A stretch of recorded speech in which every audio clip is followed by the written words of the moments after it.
বন্ধুরা, কালাম স্যারের সম্পূর্ণ জীবনটাই অনুপ্রেরণায় ভরা। আর আজ আমি আপনাদের উনার বলা সফলতার জন্য সবথেকে গুরুত্বপূর্ণ তিনটি কথা আমি আপনাকে বলবো। Number 1, doctor APJ Abdul Kalam sir বলেন যে স্বপ্ন সত্যি হবার আগে আপনাকে স্বপ্ন দেখতে হবে। এটা সত্যি যে আমরা সবাই জীবনে সফল হতে চাই, ধনী হতে চাই, বড় বাড়ি, বড় গাড়ি, সব কিছু চাই, একটি সুন্দর জীবন পেতে চাই। আর এর জন্য বেশিরভাগ লোক বড় বড় স্বপ্ন দেখে, কিন্তু 99% লোক ওই স্বপ্নকে সত্যি করতে পারে না। এরা কখনোই জীবনে ধনী হতে পারে না আর সারাটি জীবন অভাবের মধ্যেই কাটিয়ে দেয়। আপনি নিজেই একবার ভেবে দেখুন, কোনো একটি ছেলে বড় হয়ে ভালো ক্রিকেটার হতে চায়, দেশের জন্য খেলা করতে চায়, কিন্তু সে কখনোই ব্যাট বল নিয়ে মাঠে যায়নি, প্র্যাকটিস করেনি। তাহলে তার স্বপ্ন কি কখনো সত্যি হবে? যদি কোনো স্টুডেন্ট আইএএস অথবা আইপিএস হতে চায় আর সে ভালোভাবে পড়াশোনা না করে সারাদিন মোবাইলে গেম খেলে, সারাদিন বন্ধুদের সাথে আড্ডা দেয়, তাহলে সে কি কখনো আইএএস অথবা আইপিএস হতে পারবে?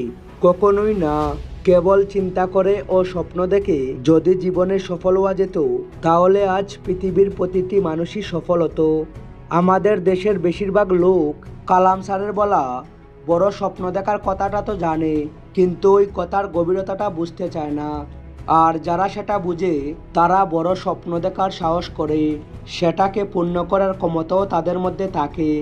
এরা এদের স্বপ্নকে যে কোনো পরিস্থিতিতে পূর্ণ করে। প্রতিটি মানুষের মধ্যেই কোনো না কোনো ট্যালেন্ট অবশ্যই আছে।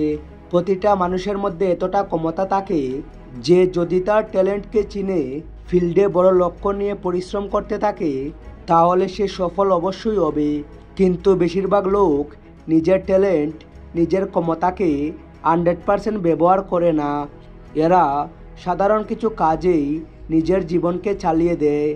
আর হয়তো এজন্যই কালাম স্যার আমাদের বড় স্বপ্ন দেখতে ও সেটাকে পূর্ণ করার জন্য এমনটা বলেছেন যে স্বপ্ন সত্যি হবার আগে আপনাকে বড় স্বপ্ন দেখতে হবে।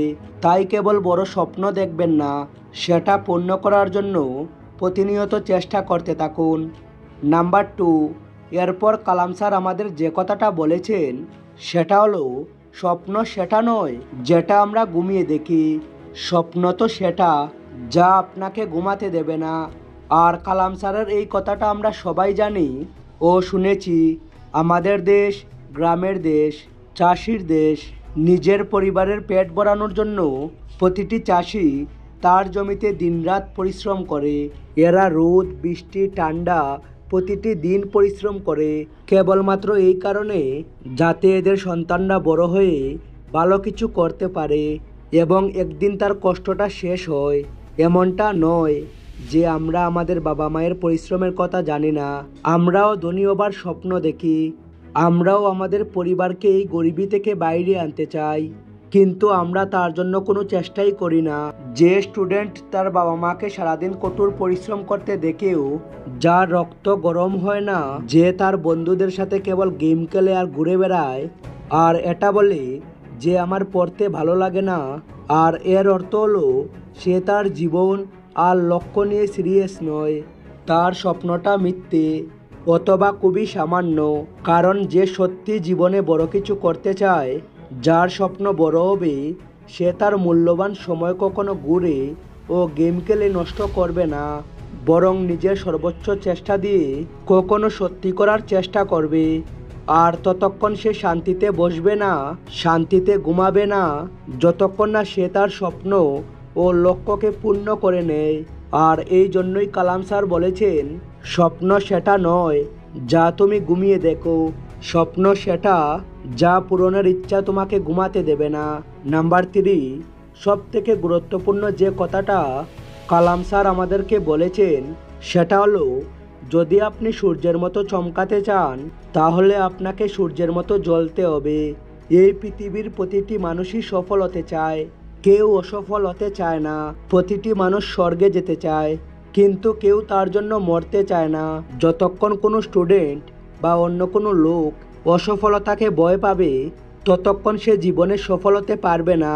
কারণ এই পৃথিবীতে যতজন লোক আজ পর্যন্ত সফল হয়েছে তারা সবাই তাদের জীবনে কখনো না কখনো অসফল অবশ্যই হয়েছে।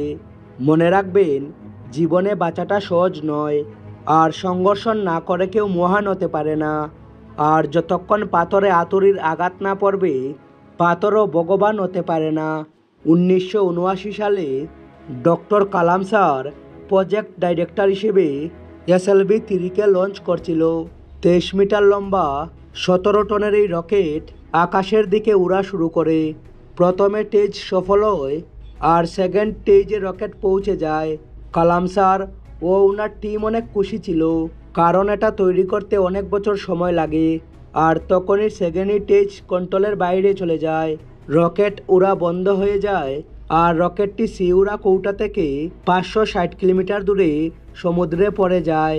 এই অসফলতার কারণে কালাম স্যার অনেক দুঃখ পায়। পাহাড়ের উপরে নামলে পাহাড়ে ওঠার অভিজ্ঞতা পাওয়া যায় না, শিক্ষাটা পাহাড়ে চড়ার সময়ই পাওয়া যায়, পাহাড়ের উপরে নয়।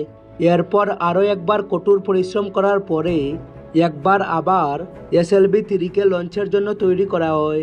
সম্পূর্ণ দেশের লোক অপেক্ষা করছিল। 18 জুলাই 1980 সালে সকাল 8:03 ভারতের প্রথম স্যাটেলাইট লঞ্চ ভেহিকল উড়ানো হয়। আর এই রোহিণী স্যাটেলাইটের সম্পূর্ণ কন্ট্রোল কম্পিউটার দ্বারা পরীক্ষা করা হয়।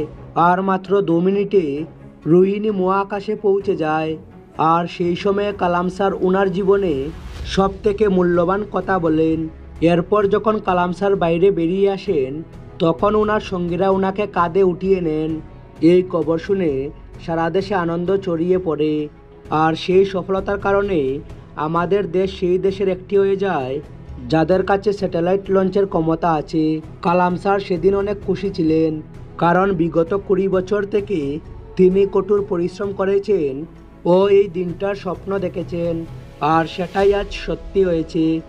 SLV-3 সফলতার 1 মাসের মধ্যেই প্রফেসর সতীশ ধাওয়ান কালাম স্যারকে ফোন করেন আর কালাম স্যারকে দিল্লি আসতে বলেন প্রধানমন্ত্রীর সঙ্গে দেখা করার জন্য।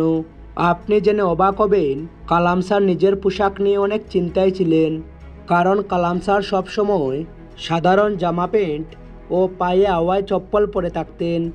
আর এই পোশাকে তিনি কিভাবে প্রধানমন্ত্রীর সঙ্গে দেখা করতে যাবেন, আর সেটাও কালাম স্যার নিজের জন্য নয় বরং প্রধানমন্ত্রীর কথা ভেবেই বলেন। আর কালাম স্যারের কথা শুনে প্রফেসর ধাওয়ান বলেন যে আপনি পোশাকের চিন্তা করবেন না, আপনি যে সফলতা নিজের মধ্যে করে রেখেছেন সেটাই যথেষ্ট।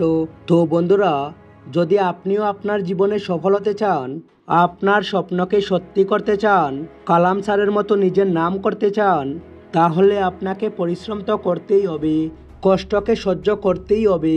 কারণ কয়লাও ইরে তখন হয় যখন সে অনেক বেশি চাপ সহ্য করে, সোনা তখনই চকচক করে যখন সে আগুনে পুড়ে।